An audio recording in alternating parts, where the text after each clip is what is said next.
Voir comment importer des informations en masse dans les comptes CRM. Donc, on a vu lors de la dernière vidéo comment créer des champs personnalisés pour nos comptes CRM.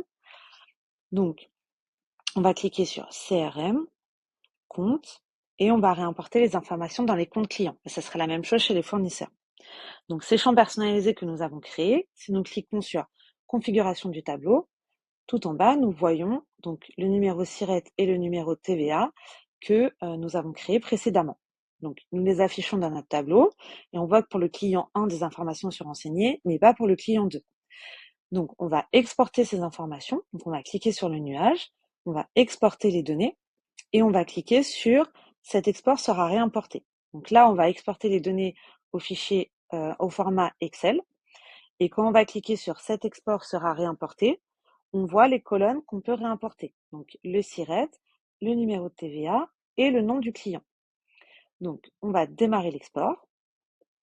Donc on attend que l'export se lance. Une fois qu'elle est terminée, voilà, on clique sur le bouton télécharger. Donc là, on va venir télécharger nos informations. On récupère un fichier Excel qui reprend donc le nom du client, le code postal, la ville, le type de client, parce que c'est un client d'entreprise ou particulier. Et nous, ce qui va nous intéresser, c'est la colonne SIRET et TVA. Donc, on va venir mettre à jour les informations pour notre client 2. Voilà. On enregistre notre fichier. Et une fois que cet enregistrement est fait, on retourne dans AREL. On clique sur de nouveau export, mais cette fois, importer les données. Donc, on va choisir notre fichier. Donc là, nous, ça va être celui-ci, le dernier que j'ai enregistré. On clique sur suivant. Et ensuite, on va venir mapper les colonnes. Donc la colonne ID sera toujours mappée avec la colonne ID. Ensuite, la colonne SIRET est mappée avec la colonne SIRET, numéro de TVA, numéro de TVA. On ne va pas réimporter le nom parce qu'on n'a rien modifié. Et vous voyez que si je clique dans la fenêtre de sélection, on voit du coup les colonnes qui sont disponibles dans notre fichier Excel.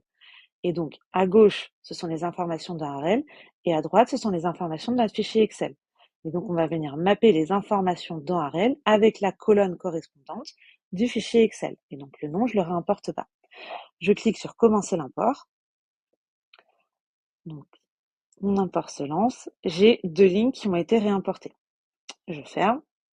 Et du coup, on voit que le numéro de SIRET et le numéro de TVA que j'ai indiqué se sont correctement réimportés.